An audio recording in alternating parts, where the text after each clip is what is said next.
बड़ा ही कीमती है ये जीवन, और इससे भी कीमती है ये वक्त जो कि हम मोबाइल देखकर बर्बाद करते रहते हैं। तो इस जीवन की और इस वक्त की शुरुआत कब हुई, इसके बारे में थोड़ा सा जानते हैं। जानना बड़ा ज़रूरी है। क्यों? क्योंकि इससे ये सारा खेल पता लगते लगते हमें ये भी पता चल जाएगा कि भूगोल हमारा धरती का या फिर इस सूरज का, सोलर सिस्टम का, उन तारों का कब शुरुआत हुई थी। ये सारा खेल शुरू हुआ था आज से 13.5 खरब वर्ष पहले, 13.5 बिलियन ईयर्स अगो। बिलियन में 12 जीरो होते हैं।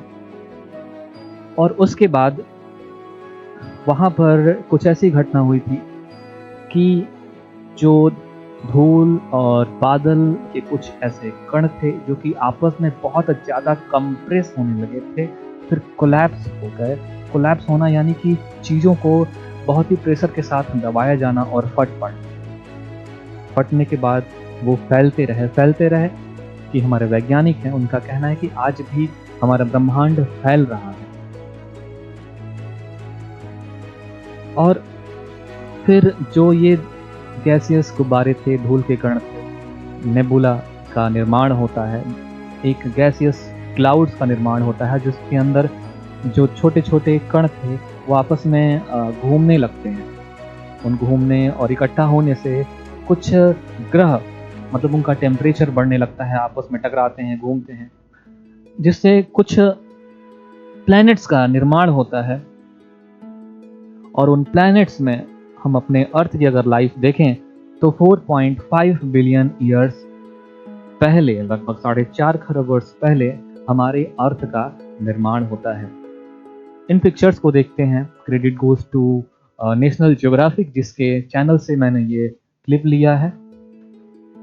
इसमें ये नेबुला है, और नेबुला या फिर हमारे ये मिल्की वे आकाश गंगा। नेबुला अगर आप देखेंगे तो अर्थ में कहीं बहुत दूर कुछ कलरफुल आपको ऐसे बादल दिखाई देंगे, वो नेबुला बोले जाते हैं। वो बहुत दूर होते हैं। यह है हमारी आकाश गंगा। आकाश गंगा में लगभग 2 ट्रिलियन ऐसे तारे हो सकते हैं जिनमें से लगभग 15% ही ऐसे तारे हैं, जिसमें कि हमारा एक सूरज तारा भी है, जिसके अपने प्लैनेट हो सकते हैं, और उन प्लैनेट में किसी एक प्लैनेट पे लाइफ हो सकती है। और इसी में हमारा एक सूरज तारा भी है। सूरज जो तारा है, इसके पास 8 ग्रह हैं, 8 प्लैनेट हैं। इन 8 प्लैनेट के नाम आप बड़े अच्छे तरीके से जानते हैं, तो इनको 4-4 पार्ट में हम डिवाइड करते हैं।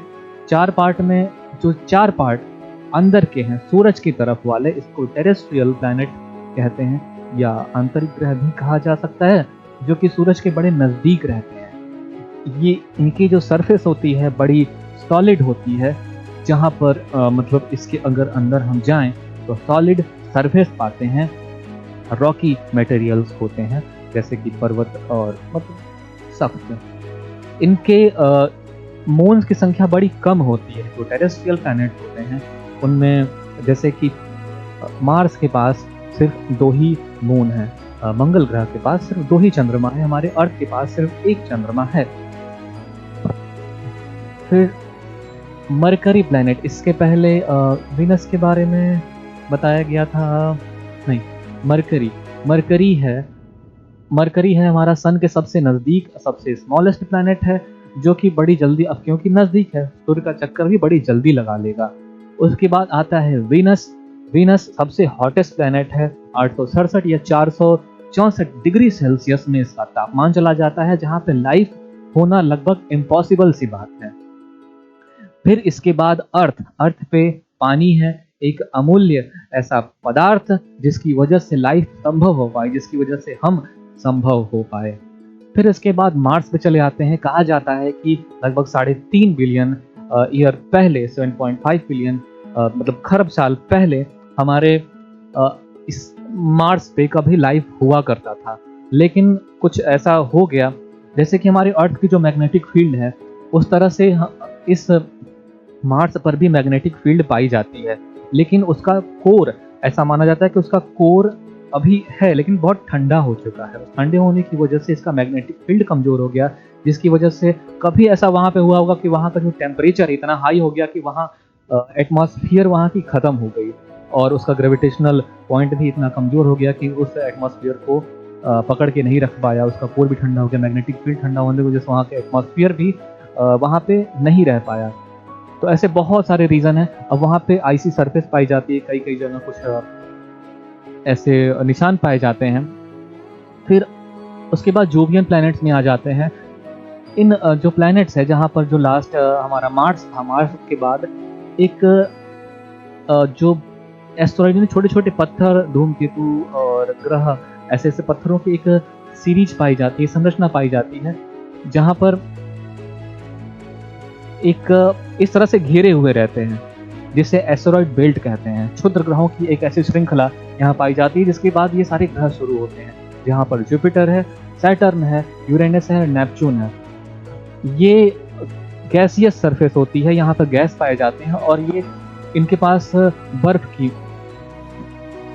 ये जो है इसकी सरफेस पर अगर हम जाएंगे, उतरेंगे, तो सिर्फ अगर हम जुपिटर के अंदर जाएं तो यहाँ पर देखेंगे कि यहाँ बारिश हो रही है और बारिश में अम्ल गिर रहे हैं और तेजाब गिर रहा है, सिर्फ बादल ही बादल है, कहीं सरफेस हमें मिल ही नहीं रही है। ये सारी जानकारी हमें नासा के बहुत सारे ऐसे जो सैटेलाइट्स हैं जो कि इधर से होकर गुजरे 1972 में, उसने वॉयेजर 1 एंड वॉयेजर 2 नाम से कुछ अपने जो भेजे थे सैटेलाइट्स, जो कि इंटरस्टेलर स्पेस से भी आगे निकल चुके हैं, यानी कि जहां पर प्लैनेट्स की सारी श्रृंखलाएं खत्म हो जाती है उसके बाद कुइपर बेल्ट आता है, उसी तरह क्षुद्र ग्रहों की एक श्रृंखला जो कि घेरे हुए, उसके बाद इंटरस्टेलर स्पेस शुरू होता है, जहां तक मतलब कि जहां से इंफॉर्मेशन भी अगर भेजी जाती है तो हमारे अर्थ तक पहुंचने में कई साल लग जाते हैं।